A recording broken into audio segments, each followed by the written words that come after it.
भारत विरुद्ध टेस्ट श्रृंखल 2-0 व्यवधान लज्जाजनक पराजय पर मीडिया आगे क्षमा मागिले बांग्लादेश दलर अधिनायक नजमुल हुसैन सांटो।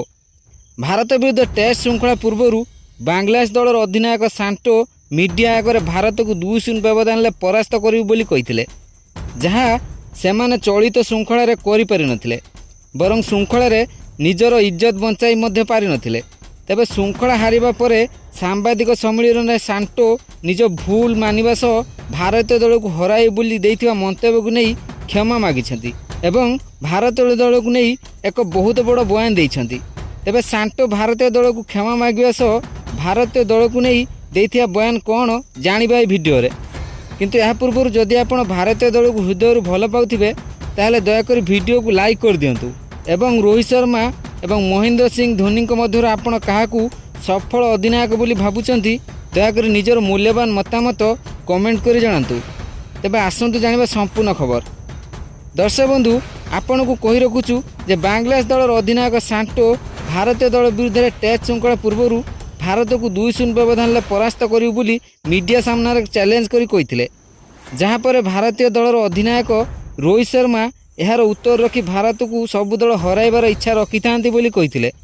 किंतु भारत सेमानंकु पड़िया जवाब देबो बोली कहिथिले। सेमाने एभली भारत को हराई देबु बोली कही खुशी हुंतु बोली कहिथिले।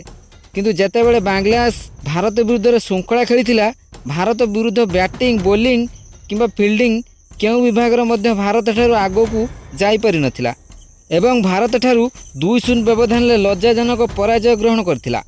जहाँ पर बांग्लादेश दलर अधिनायक सांटो बहुत दुख प्रकाश करथिले एवं भारत विरुद्ध रे मु जेउ भली बयान देइथिली सेथिपई क्षमा मागुची बोली कहिथिले।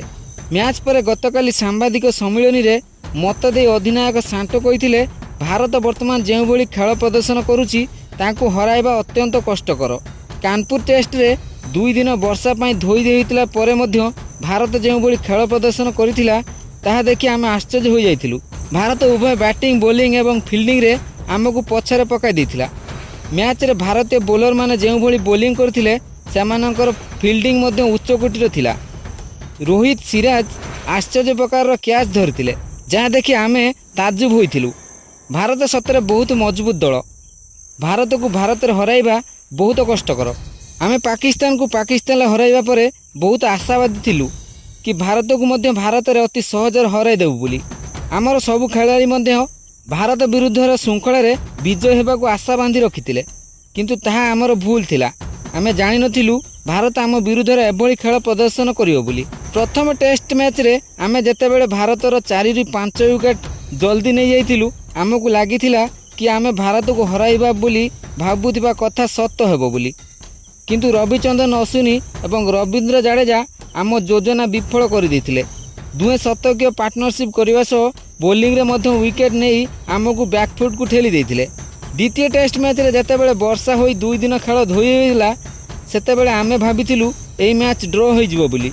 किंतु रोहित जयसवाल जेउ भली बैटिंग करी आम बॉलर मानकु निर्धूम प्रहार करथिले तापर भारतीय बॉलर माने बॉलिंग करी आम दलर बैट्समैन मानकु गोटे पर गोटे विकेट हाथ देइथिले।